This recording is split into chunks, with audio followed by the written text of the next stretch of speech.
భగవద్గీత అనేది సముద్రం మిత్రులారా. ఈ రోజు నుంచి మీరు ఇక్కడి నుంచి వెళ్ళిన తర్వాత మీరు ఒక ఓత్ తీసుకోండి, ఒక ప్రామిస్ చేయండి.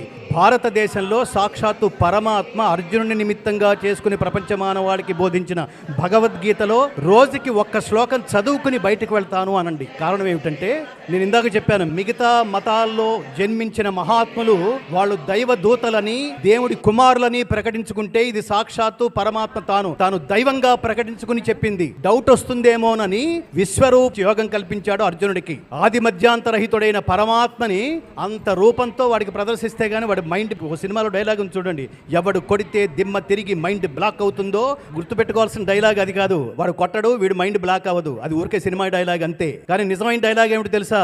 ఎవడు మాట్లాడితే దేశకాల జాత్యాదులకు అతీతమైన ఉత్కృష్టమైన గ్రంథం అవుతుందో, ఎవడి ఉపదేశం వింటే మనం వచ్చే తరాలు కూడా మనం ఆదర్శంగా నిలబడతామో, ఆడి పేరే శ్రీకృష్ణ పరమాత్మ.